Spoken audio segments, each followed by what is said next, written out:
आप सभी को पास्का पर्व की हार्दिक शुभकामनाएं। जैसा कि हम जानते हैं कि आज पास्का रविवार है, मैं आप लोगों से एक सवाल करना चाहता हूं।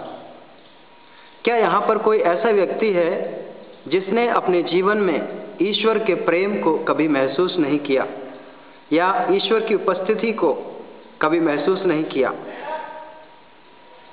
मैं नहीं सोचता कि यहाँ पर कोई भी व्यक्ति ऐसा है जिसने कभी न कभी किसी न किसी रूप में अपने जीवन में ईश्वर के प्रेम को महसूस न किया हो। अगर आपसे सवाल किया जाए कि अगर ईश्वर की उपस्थिति को आपने अपने जीवन में महसूस किया है तो आपके लिए ईश्वर ने क्या किया है? क्या ऐसी कोई चीज है या ऐसा कोई कार्य है जो आपके लिए ईश्वर ने किया है? आप कहेंगे कि हाँ, ईश्वर ने मुझे नव जीवन दिया है, ईश्वर ने मुझे आज का दिन देखने के लिए दिया है, ईश्वर ने मुझे आंखें दी हैं, विभिन्न प्रकार के वरदान दिए हैं, इत्यादि इत्यादि।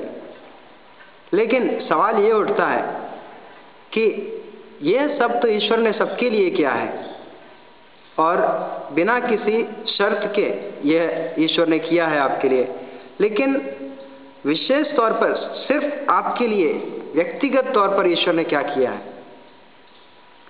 मैं आपको याद दिला दूं कि आज के सुसमाचार में हमने सुना कि प्रभु यीशु पुनरुत्थान के बाद कब्र में नहीं पाए जाते हैं, तो दो शिष्य संत पेतरुस और एक अन्य शिष्य दौड़कर उस कब्र की ओर जाते हैं, और जो दूसरा शिष्य है जिसे प्रभु यीशु अधिक प्यार करते थे वह संत पेतरुस को पीछे छोड़कर और तेज दौड़कर उनसे पहले कब्र पर पहुंचता है।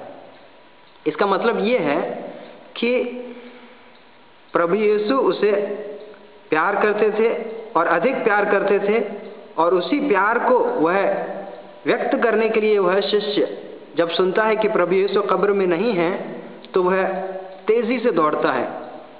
यह ईश्वर के प्रति उसके प्यार को दर्शाता है। इसीलिए आज के हम दूसरे पाठ में सुनते हैं कि संत पेतरुस जब कोर्नेलियस के घर पर जाते हैं तो वह उन लोगों को समझाते हैं, और जो भी लोग वहां एकत्रित हुए थे उन सबको समझाते हैं कि प्रभु यीशु हमारे लिए क्रूस पर मर गए, और इतना ही नहीं, उन्होंने 3 दिन बाद पुनर्जीवित होकर मृत्यु पर भी विजय पाई।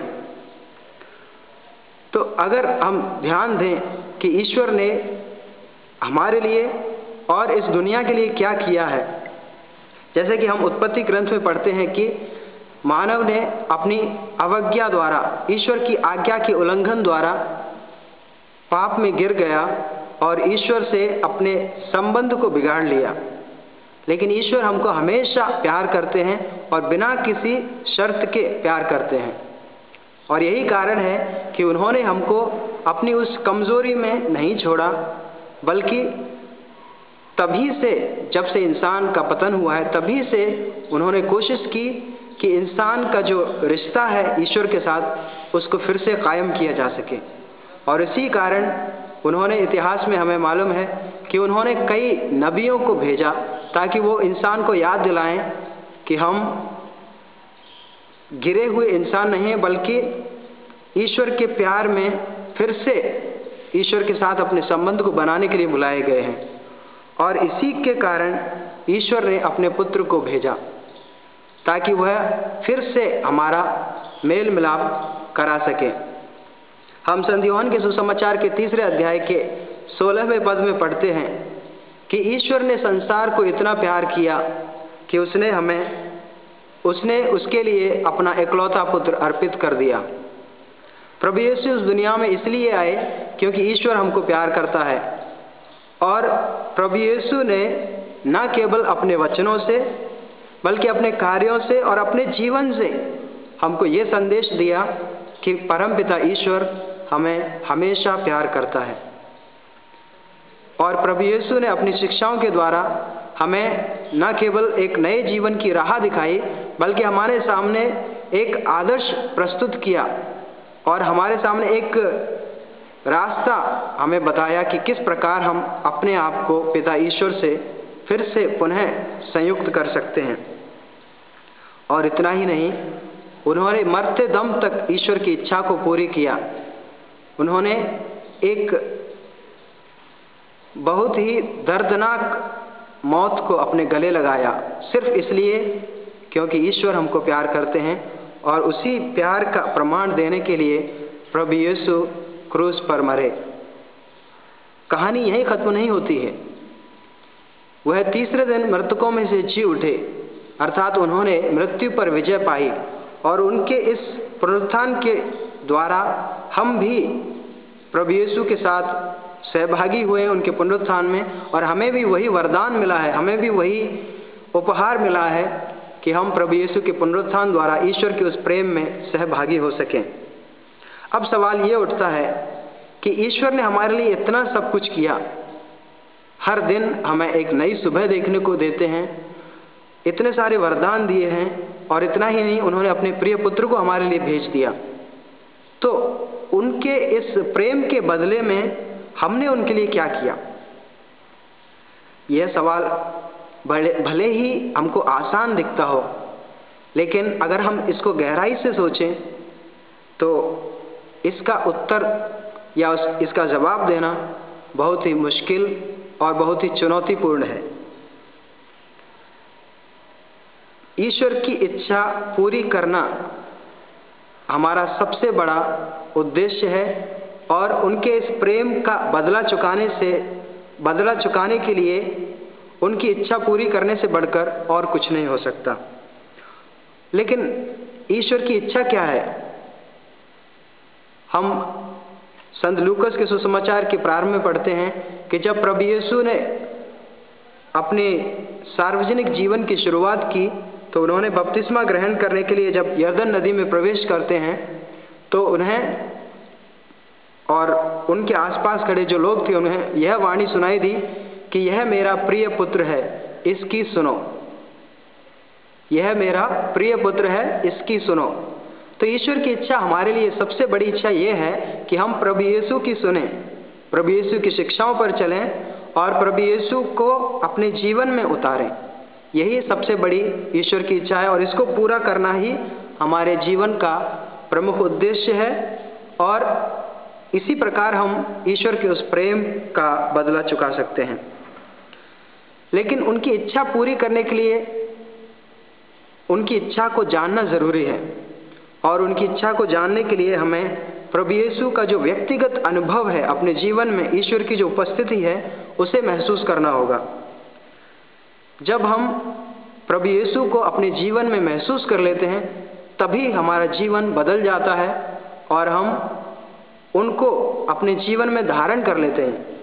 यही बात कलोसियों को लिखते हुए संत पौलुस आज के दूसरे पाठ में हमें बताते हैं कि यीशु के पुनरुत्थान के द्वारा आप नए प्राणी बन गए हैं, और आपको अभी ख्रिस्त को धारण करना है, अपने जीवन में ख्रिस्त को उतारना है।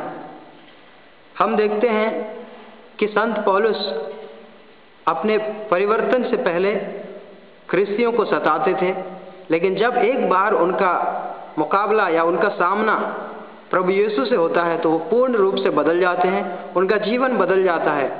और हम पढ़ते हैं कि जो ख्रिस्तीय धर्म का सबसे बड़ा कट्टर शत्रु था, वह उसी धर्म का सबसे बड़ा और सबसे महान प्रचारक बन जाता है।